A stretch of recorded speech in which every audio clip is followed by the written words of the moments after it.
வணக்கம் அன்பர்களே, இது தகவல் சாளரம். நான் உங்கள் பிச்சை முத்து. தகவல் சாளரம் வழங்கும் போர்களின் பிடியில் பூமியின் மடி. மத்திய கிழக்கு நாடுகளில் இன்றும் தொடரும் இக்கட்டான போர்களின் வரலாற்று தொடரில் இதோ வருகின்றது இன்றைய காணொளி. புத்தன் வந்த திசையிலே புனித காந்தி மண்ணிலே. யோம் கிப்பூர் போர் அதிர்ச்சி தாக்குதல். சில போர்கள் எச்சரிக்கையுடன் வருவதில்லை, சில போர்கள் அமைதியின் நடுவில் பாய்ந்து வருகின்றன.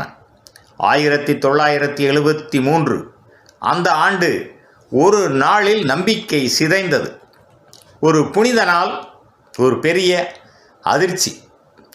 யோம் கிப்பூர் யூதர்களின் மிக புனிதமான நாள். நோன்பு, பிரார்த்தனை, அமைதி. அந்த அமைதி ஒரே நேரத்தில் உடைந்தது. அரபு உலகின் திட்டம். 1967 6 நாள் போரின் பின் எகிப்து, சிரியா ஒரு விஷயத்தை புரிந்து கொண்டன. நேரடி போர் சாத்தியமில்லை, ஆனால் அதிர்ச்சி தாக்குதல் மூலம் வாய்ப்பு. 1973 அக்டோபர் தாக்குதல் தொடக்கம். ஒரே நேரத்தில் எகிப்து சினாய் எல்லையில், சிரியா கோலன் உயர்வு நிலங்களில் இஸ்ரேலின் பாதுகாப்பு உடைந்தது. இஸ்ரேலின் அதிர்ச்சி. இஸ்ரேல் தாக்குதலை எதிர்பார்க்கவில்லை. ரிசர்வ் படைகள் தயார் நிலையில் இல்லை. முதல் சில நாட்கள் அரபு படைகள் முன்னேறின.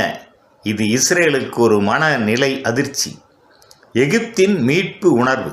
எகிப்துக்கு இந்த போர் நிலத்திற்காக மட்டும் அல்ல, கௌரவத்திற்காக. 1967 இழந்த சினாய் பெருமை இப்போது மீட்டெடுக்கப்படும் என்ற நம்பிக்கை. போர் உலக சக்திகள் நுழைவு. போர் தீவிரமானதும் அமெரிக்கா இஸ்ரேலுக்கு, சோவியத் ஒன்றியம் அரபு நாடுகளுக்கு ஆயுதங்கள், உதவி, அழுத்தம் கொடுத்தன. மத்திய கிழக்கு உலக அரசியலின் மையமாக மாறியது. போரின் திருப்பம். சில நாட்களில் இஸ்ரேல் தன்னை சீரமைத்து கொண்டது. எதிர்த்தாக்குதல் தொடங்கியது. சிரியா பின்னடைந்தது.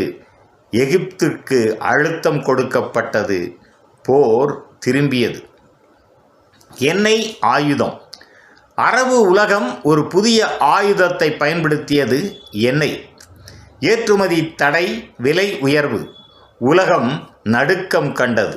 இந்த போர் மத்திய கிழக்கில் மட்டும் அல்ல, உலகிலும் பாதிப்பு ஏற்படுத்தியது. போர் நிறுத்தம். உலக அழுத்தம் அதிகரித்தது.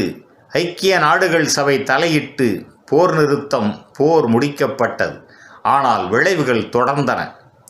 யோம் கிப்பூர் போர். அதன் பொருள், இந்த போர் அரபு உலகுக்கு தன்னம்பிக்கை, இஸ்ரேலுக்கு எச்சரிக்கை. நாங்கள் நினைத்தால் உங்களை அடக்குவோம். வரலாற்றின் திருப்பம். யோம் கிப்பூர் போர் ஒரு முடிவு அல்ல, ஒரு கதவின் திறப்பு. பேச்சுவார்த்தை, அமைதி முயற்சி, புதிய அரசியல். நிறைவாக, ஒரு புனித நாள் ஒரு போராக மாறியது. அமைதி எவ்வளவு பலவீனமானது என்பதை உலகம் பார்த்தது. நன்று நண்பர்களே, இந்த தொடரின் பிறிதொரு காணொளியில் மீண்டும் சந்திப்போம். நன்றி, வணக்கம். புதியதோர் உலகம் செய்வோம், கெட்ட போரிடம் உலகத்தை வேரோடு சாய்ப்போம். புதியதோர் உலகம் செய்வோம்.